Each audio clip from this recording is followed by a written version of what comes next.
sedikit mengkaji apa di balik hikmah perjalanan Isra wal Mi'raj. Tentu menyelami hikmah peristiwa Isra wal Mi'raj pasti tidak cukup hanya 1 jam, 2 jam, 3 jam, 4 jam, bahkan setahun mengkaji hikmah Isra wal Mi'raj tentu belumlah cukup. Sama halnya seperti ketika kita memperingati kelahiran junjungan Nabi Muhammad sallallahu alaihi wasallam yang disebut maulud atau maulid. Bagaimana mungkin 63 tahun kehidupan Rasulullah disampaikan selama 2 jam dalam bentuk ceramah? Itu hal yang tidak mungkin. Saya ulangi lagi kalimatnya. Bagaimana mungkin 63 tahun kehidupan Rasulullah sallallahu alaihi wasallam di alam dunia ini diceritakan dalam bentuk ceramah selama 2 jam? Itu tidak mungkin. Andaikan ada penceramah yang menyampaikan kehidupan Rasulullah pada saat acara maulid, tentu lebih banyak yang belum disampaikan ketimbang yang sudah disampaikan. Adapun ketika kita mendapatkannya banyak pengetahuan saat mendengarkan, akui karena itu keterbatasan kita, bukan karena banyak pengetahuan yang diserap, tapi keterbatasan kita. Punya ember, punya air 1 ember terasa banyak. Kenapa punya air 1 ember terasa banyak? Karena hidup di zaman cuaca yang kemarau. Ya disebut banyak, tetangga sebelah kanan nggak ada air, tetangga sebelah kiri nggak ada air. Cuma kita yang punya air terasa banyak. Andaikan kita main ke tepi lautan, malu kita dengan laut. Air 1 ember yang dirasa banyak ternyata enggak sebanding dengan air laut yang tanpa tepi. Begitulah ketika kita mengukur pengetahuan kita, tidak boleh terselip dalam hati bahwa kita sudah tinggi akan pengetahuan. Kalaupun kita merasa bahwa ilmu kita sudah tinggi, itu rasa kita saja, perasaan kita saja begitu. Karena kita hidup di tengah orang yang keadaannya di bawah kita. Coba kita main ke ulama-ulama, coba kita main ke pondok pesantren, coba kita berduduk majlis dengan para habaib, para kiai. Pengetahuan yang ada pada kita belum sebanding dibandingkan dengan yang lain. Jadi andaikan saya sampaikan selama 1 jam ini, tentu masih banyak kurangnya, dan kita mesti belajar lagi kepada guru-guru yang lain. Amin ya rabbal alamin. Bapak Ibu yang dimuliakan Allah Subhanahu wa taala, ada apa dengan perjalanan Isra wal Mi'raj? Perdebatan dalam ilmu fikih, dalam perspektif fikih, dibagi kepada 3 golongan perdebatan utama. Yang pertama adalah, apakah Isra wal Mi'raj itu hanya ruhaniyah Rasulullah saja atau beserta tubuh Rasulullah? Maka di sini ada 3 pandangan. Yang pertama, pandangannya Rasulullah Isra wal Mi'raj itu hanya ruhaniyahnya saja. Pandangan yang kedua, Isra wal Mi'rajnya Rasulullah tubuh dan ruh, tapi hanya sebatas pada Masjidil Haram dan Masjidil Aqsa. Begitu tiba di Masjidil Aqsa, menuju Sidratil Muntaha sampai kepada Raf-Raf, itu hanya ruhaniyahnya saja. Ini pandangan yang kedua. Pandangan yang ketiga, mulai dari Masjidil Haram sampai kepada Raf-Raf, itu tubuh dan ruh. Maka yang rajih, yang ma'thur, itu adalah tubuh dan ruh, bukan hanya sebatas ruhaniyah saja, tapi Rasulullah Isra wal Mi'raj ya tubuh ya ruh.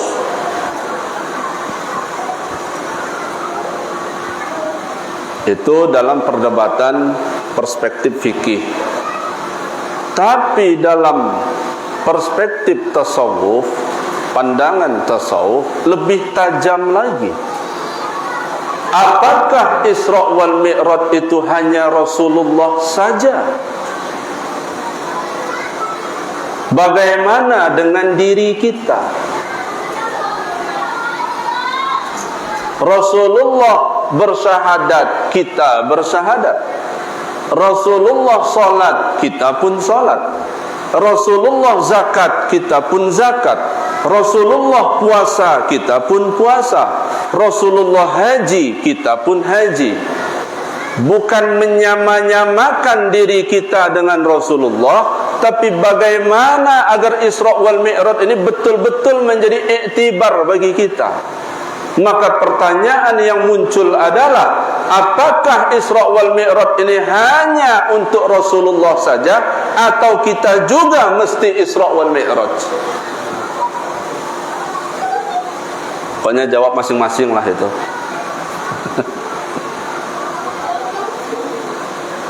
Setidaknya Bapak Ibu yang dimuliakan Allah Subhanahu wa taala, ada titik kesamaan antara diri kita dengan Rasulullah. Kita ini bukan nabi, kita ini bukan rasul, tapi setidaknya ada titik kesamaan antara diri kita dengan junjungan Nabi kita Muhammad sallallahu alaihi wasallam. Begitu banyak perbedaan antara kita dengan Rasulullah, tapi setidaknya ada dua kesamaan antara diri kita dengan Rasulullah sallallahu alaihi wasallam. Mana dua kesamaan itu? Yang pertama adalah bahwa kita dengan Rasulullah sama-sama hamba Allah. Itu titik kesamaannya. Rasulullah hamba Allah, kita pun hamba Allah. Rasulullah makhluk Allah, kita pun makhluk Allah. Setidaknya tidak bisa dipungkiri bahwa ini adalah titik kesamaan antara kita dengan junjungan Nabi Muhammad sallallahu alaihi wasallam. Titik kesamaan yang kedua adalah perjalanan Isra wal Mi'raj bukan hanya mengajarkan bagaimana salat 5 waktu, tetapi lebih dari itu, Isra wal Mi'raj mengajarkan bagaimana cara pulang kembali kepada Allah dengan selamat.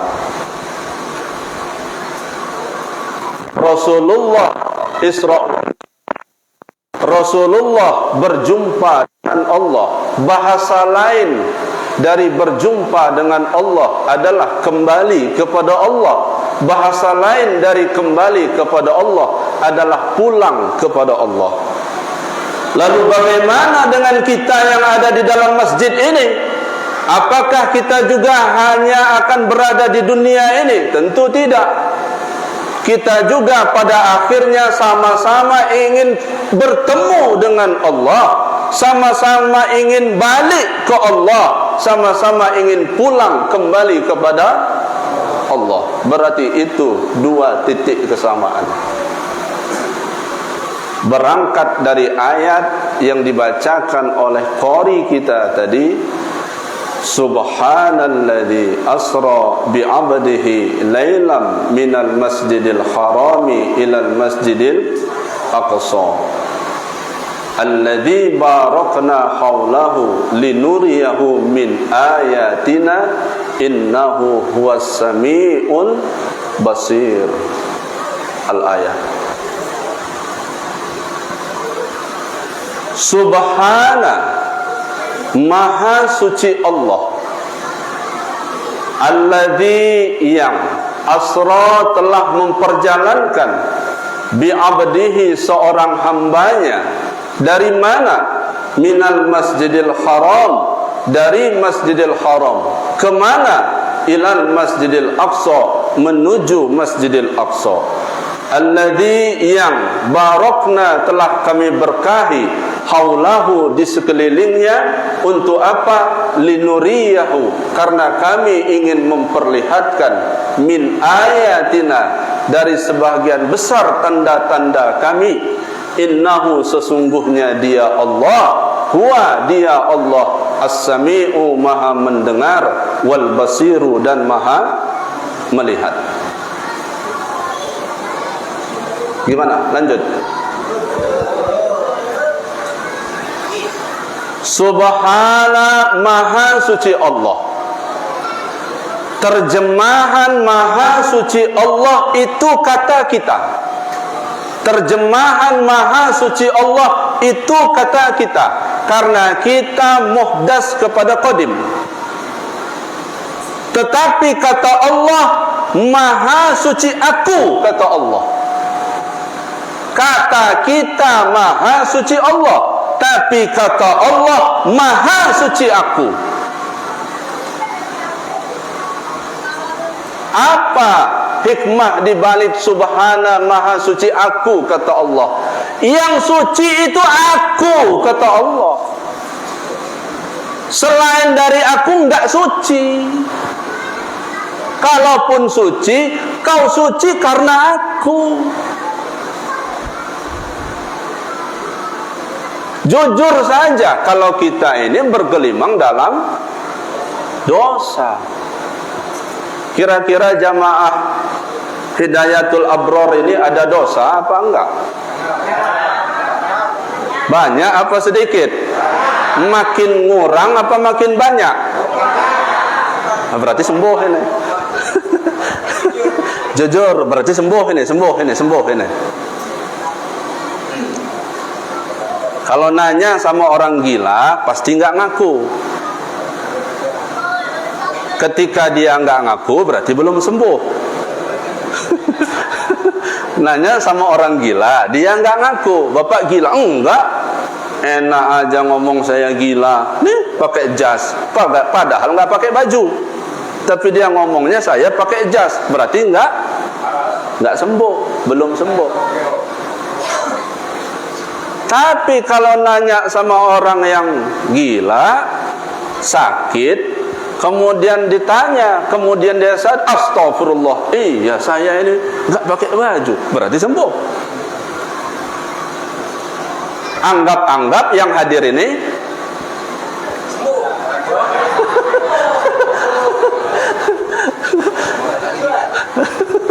Anggap-anggap yang hadir ini sembuh. Jangan gilanya yang disebut. Jangan salah jawab. Anggap-anggap yang hadir ini gila. Jangan. Nggak bisa pulang kita nanti malam ini. Anggap-anggap yang hadir ini sembuh. Bukti sembuh, jujur. Amin.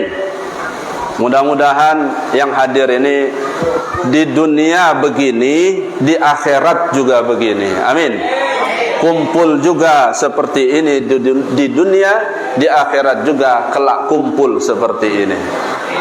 Bahkan lebih banyak lagi buahnya, enggak hanya semangka aja. Jangan tersinggung ya, bercandaannya. Subhana, maha suci Allah. Jadi yang suci itu siapa? Allah. Yang kotor itu kita. Enggak boleh terbetik dalam sezarrah pun pada hati bahwa kita diri yang suci. Lebih baik merasa ahli neraka tapi ujung-ujung masuk surga daripada merasa ahli surga tapi ujung-ujung masuk neraka. Itu doanya siapa? Syekh Abu Nu'as. Ilahi las tulil firdausi ahla wala aqwa ala naril jahimi fahab taubata wafir dhunubi fa'in hirudzambil azimi. Ahli zikir, ahli ibadah, ahli ilmu, ahli akhlak, ahli adab, ahli puasa. Syekh Abu Nu'as itu. Tapi diri enggak layak masuk. Tuh, yang susah itu begitu, Pak. Yang susah itu begitu. Tinggi ilmu, ahli ilmu, ahli zikir, tapi enggak layak masuk surga. Yang paling sulit di akhir zaman ini menanamkan begitu sekarang itu. Hampir kebanyakan baru sholat 2 rakaat bawaannya panitia surga. Baru sholat 2 rakaat bawaannya petantang petenteng, rasa-rasanya sih pasti masuk surga ini. Nggak boleh begitu. Kita harus tawaddu di hadapan Allah, tadarru' di hadapan Allah Subhanahu wa ta'ala. Hikmah yang pertama keluar dari pengajian Isra wal Mi'raj, merunduk kita semuanya.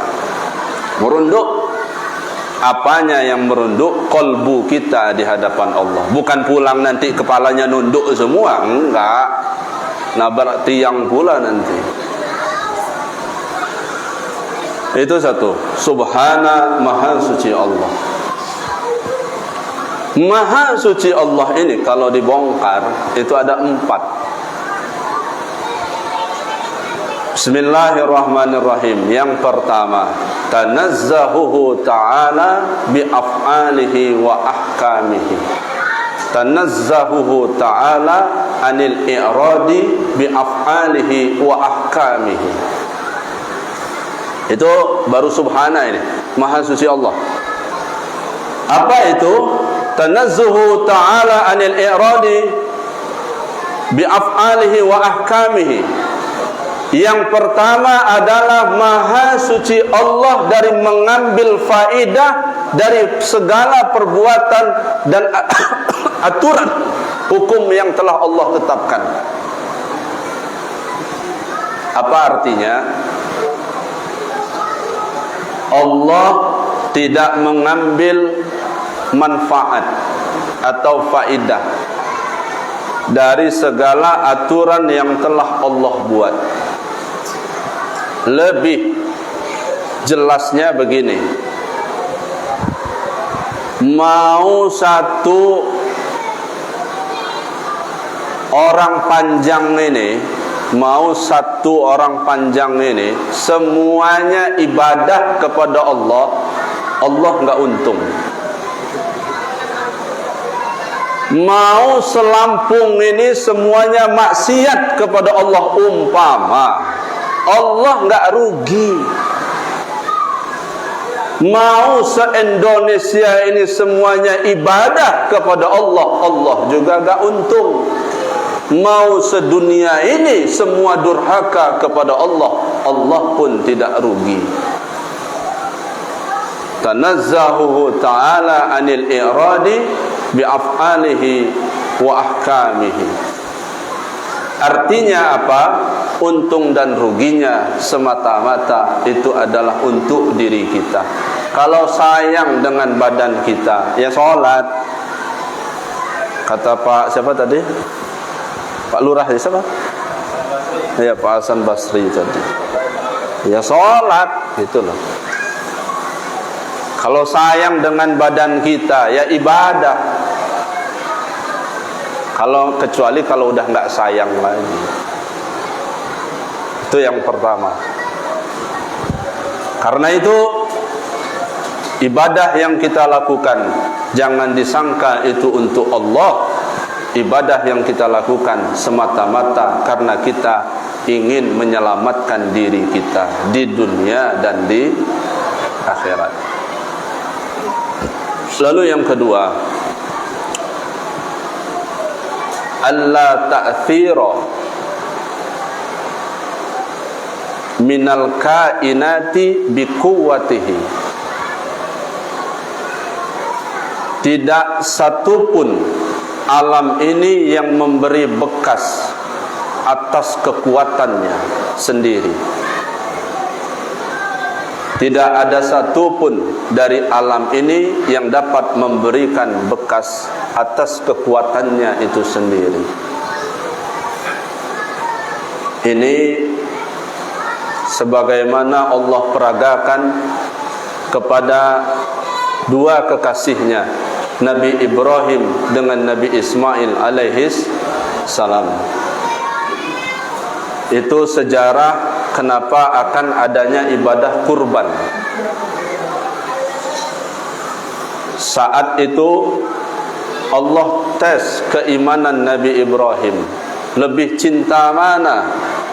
Apakah lebih cinta Allah atau cinta kepada anaknya? Allah tes ketakwaan Nabi Ibrahim alaihissalam. Lama Nabi Ibrahim belum memiliki keturunan. Bermunajat Nabi Ibrahim kepada Allah. Dalam munajatnya beliau katakan, Rabbi habli minas salihin. Rabbi habli minas salihin. Lama bermunajat, lalu Allah kabulkan doa itu, fabasyarnahu bighulamin halim.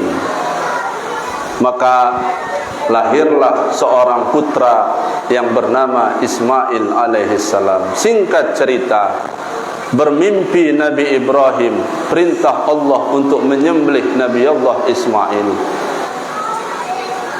Ketika dalam keadaan yang bercampur aduk, penuh kasih sayang, penuh kecintaan, di sisi lain perintah Allah datang, sembelih putra. Pertama, mimpi itu belum betul meyakinkan. Tibalah mimpi yang kedua, bertambah yakin. Tiba mimpi yang ketiga, betul-betul yakin bahwa ini adalah perintah Allah Subhanahu wa ta'ala. Dibawalah putranya yang masih kecil, di usia kira-kira belasan tahun, dibawa ke gurun pasir. Apakah langsung dilakukan penyembelihan? Tidak. Tapi Nabi Ibrahim berdialog dulu kepada anaknya, bahkan bertanya dulu, bahkan meminta pendapat dulu kepada Nabi Ismail alaihissalam, yang diabadikan dalam Al-Quran.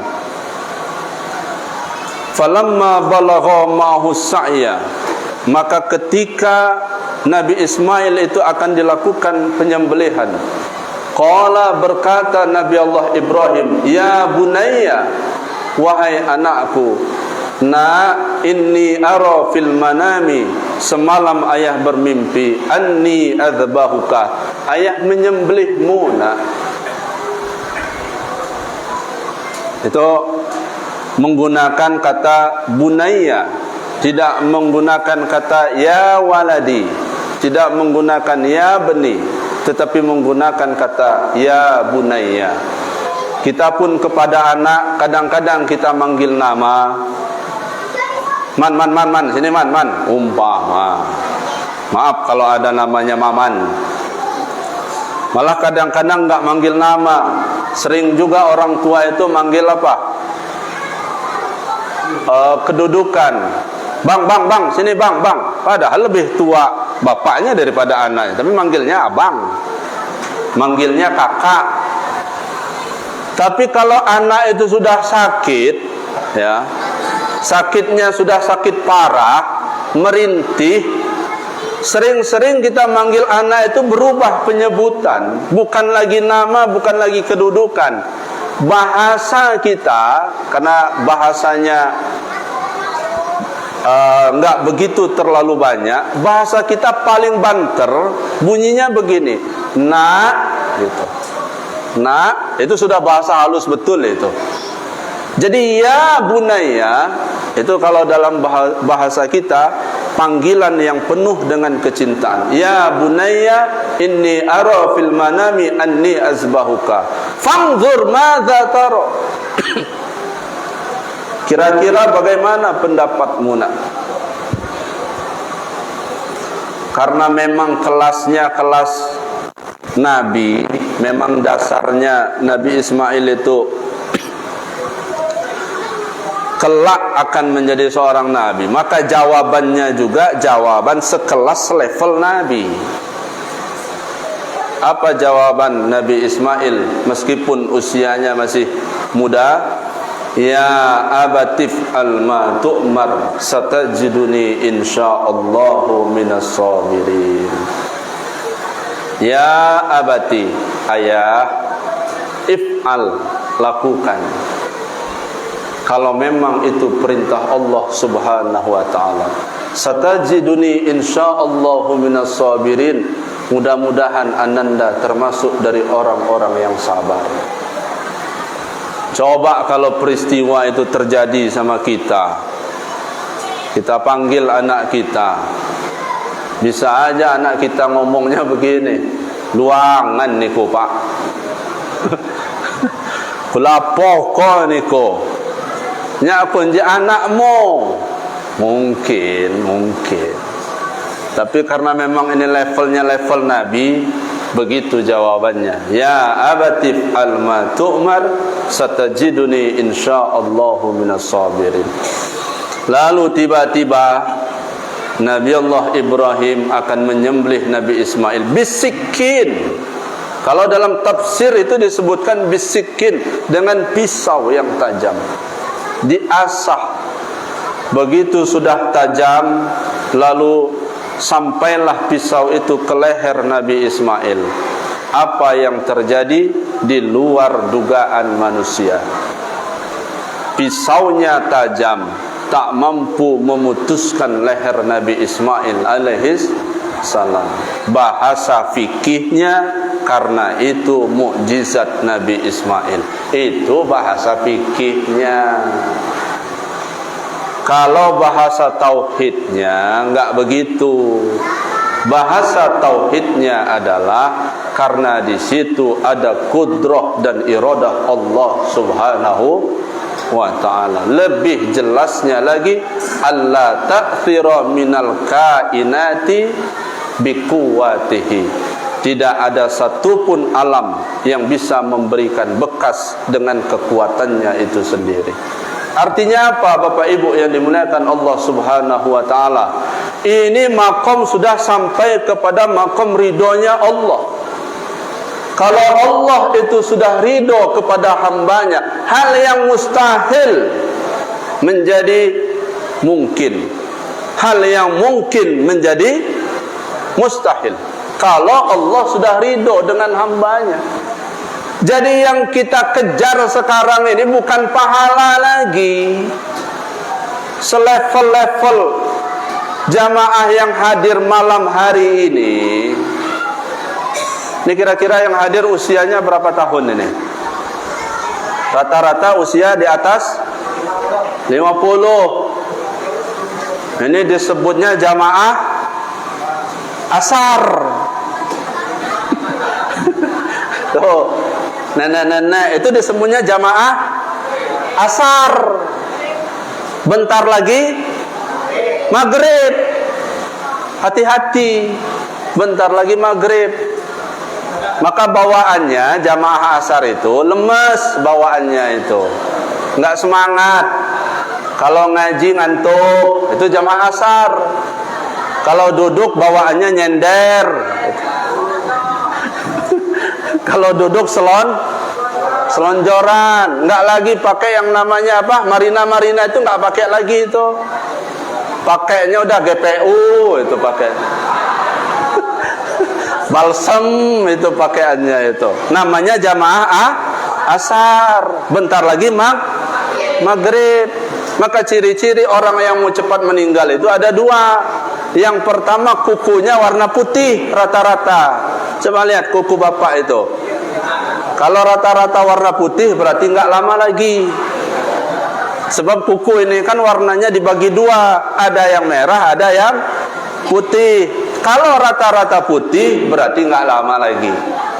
Ciri yang kedua orang yang mau cepat meninggal itu adalah yang senang duduknya nyender. Nah, yang senang-senang nyender ini nggak lama lagi biasanya. Karena dia disebut jamaah asar. Sebentar lagi maghrib, maka bawaannya loyo aja. Nggak, ini bercanda aja, bercanda. Tapi kalau kayak anak-anak di atas itu, tuh, anak-anak yang lagi duduk itu disebutnya jamaah subuh. Perjalanan mereka masih panjang. Mudah-mudahan yang hadir ini panjang usianya. Amin. Panjang usia, sehat badan. Panjang usia nggak sehat, susah pula. Sehat badan, kemudian berkah. Amin ya rabbal alamin. Jadi yang kita cari itu sekarang ini adalah ridho ngomong, ridho lagi, bukan nyari pahala, bukan nyari surga. Terlalu kecil kalau jamaah panjang ini minta pahala mah. Terlalu kecil jamaah panjang ini kalau minta surga mah. Enggak diminta juga dia ada. Enggak diminta juga dia sudah disiapkan. Contoh, ibu beli ikan mas di pasar 1 kilo. Pasar sini mana yang dekat? Ya, pasar Panjang.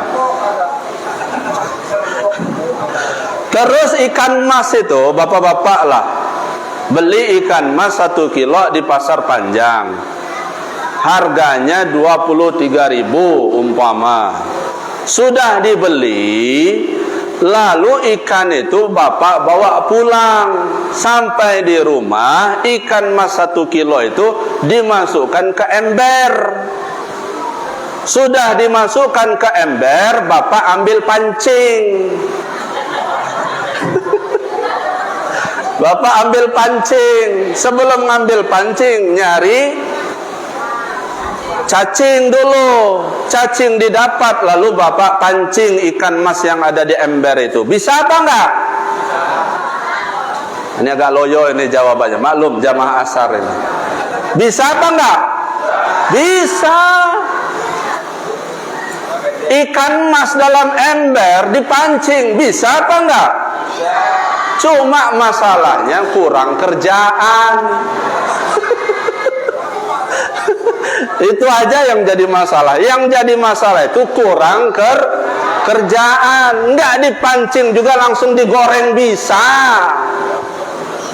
Paham enggak ini maksudnya? Artinya apa? Begitulah dengan pahala, dengan surga itu. Kalau itu melulu yang diminta-minta, itu ibarat kayak mancing ikan mas di ember. Enggak diminta juga, dia sudah ada, disiapkan. Faman ya'mal mithqala dzarratin khairan yarah wa man ya'mal mithqala dzarratin syarran yarah. Nah, kalau mancing itu jangan di ember, mancing itu di laut. Ada enggak laut di Panjang ini? Pokoknya jawabannya yang bagus-bagus lah, ada gitu aja lah, biar cepat selesai pengajian ini. Ada enggak laut di Panjang ini? Ada. Nah, kalau memancing ikan itu di laut.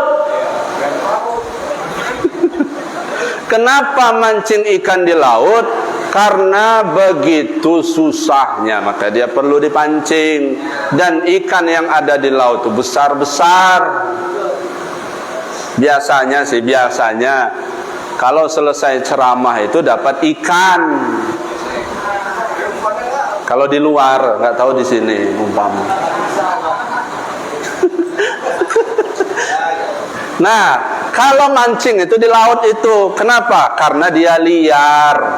Betul ikannya besar, tapi liar, susah ditangkap. Mana yang liar bagi kita di hadapan Allah? Ridho Allah itu liar itu. Besar ridho itu, mengalahkan pahala ridho itu, mengalahkan surga ridho, besar tapi liar. Nah, karena liar itulah perlu kita pancing. Cara mancingnya adalah fastabiqul khairat, berlomba-lomba dalam kebaikan. Kita nggak tahu siapa saja yang terlibat dalam penyelenggaraan PHBI ini. Mungkin hanya gara-gara menyediakan kue cuman 1-2, mungkin dari situ Allah ridho kepada hambanya. Amin. Apa sih susahnya bawa aqua gelas? Enggak susah, cuma siapa yang mau bawa, itu masalahnya. Sekonyong-konyong datang jamaah Panjang, ada 5 orang yang inisiatif bawa, mungkin dari situ ridho Allah itu turun. Amin. Apa sih susahnya beli masker? Masker itu berapa harganya? Murah. Cuma ada 1-2 orang yang menyediakan 1 pak masker. Mungkin dari situ Allah ridho kepada hambanya. Amin.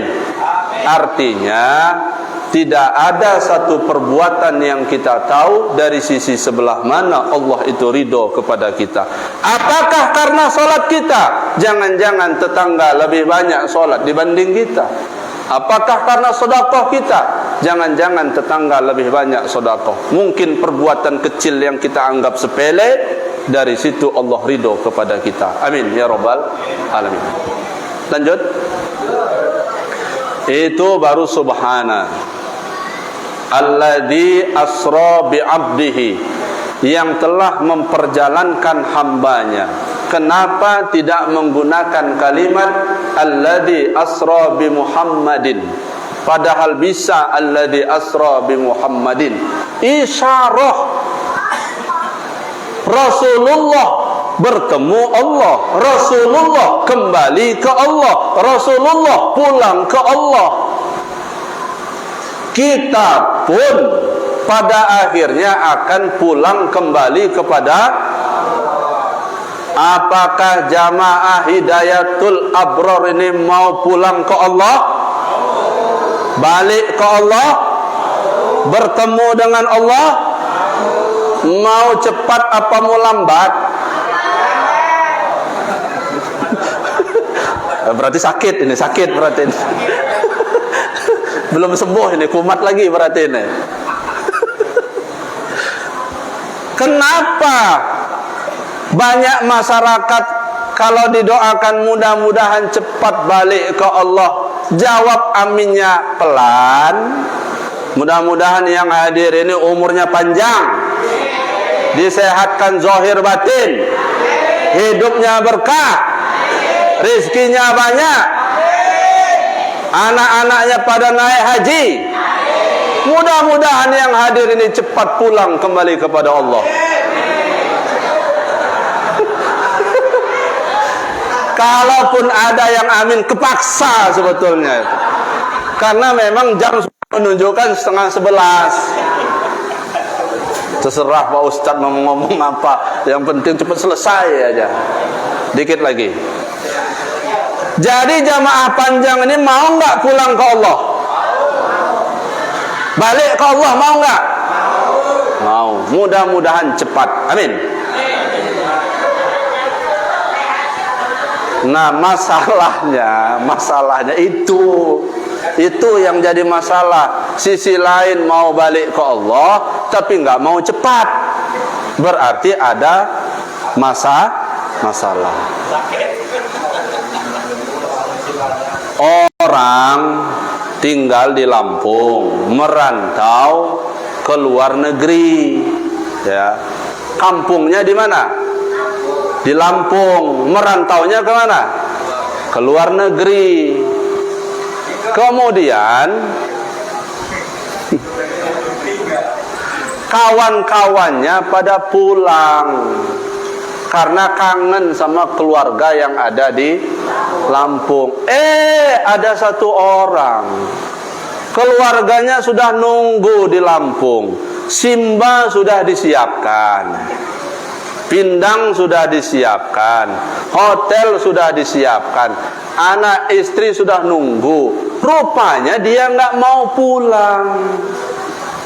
Berarti ada masalah. Ya udahlah, nggak usah kita panjangin, nggak selesai ini. Berarti ada masalah, itu aja pokoknya. Kalau nggak ada masalah, pasti dia pingin cepat pulang. Nah, kita ngomong di dunia ini masih banyak masalah belum selesai, Pak Ustadz. Anak-anak masih kecil, suami masih muda, umpama istri masih muda. Jadi banyak betul banyak betul alasan yang menyebutkan bahwa kita nanti dululah balik ke Allah. Itu kekeliruan yang besar. Ikuti sama-sama. Mutu, ayo. Qabla antamutu. Dalam hadis itu disebutkan, mutu qabla antamutu. Matilah kamu sebelum kamu mati. Kalau bahasa Al-Qur'annya enggak begitu. Bahasa Al-Qur'annya wala tamutunna illa wa antum muslimun. Dan janganlah kalian wafat kecuali dalam keadaan muslim. Islam itu terjemahan bebas. Kalau terjemah balaghahnya enggak begitu. Jangan dulu mati kalau belum sampai ke Allah. Itu maksudnya. Sebab orang yang meninggal itu belum tentu sampai ke Allah. Kalau dia sudah sampai pasti ke Allah, untuk apa ada mungkar nangkir di kuburan? Untuk apa ada yaumal hisab? Untuk apa ada yaumal mizan? Orang meninggal belum tentu kembali sampai kepada Allah. Karena yang hidup enggak tahu apa yang meninggal itu sudah nyampe apa belum, maka wajar yang meninggalkan mendoakan, yang hidup mendoakan yang meninggal. Mudah-mudahan yang meninggal sampai kembali kepada Allah. Contoh kecil, umpama ada pertandingan sepak bola, kesebelasan Panjang melawan kesebelasan Belanda.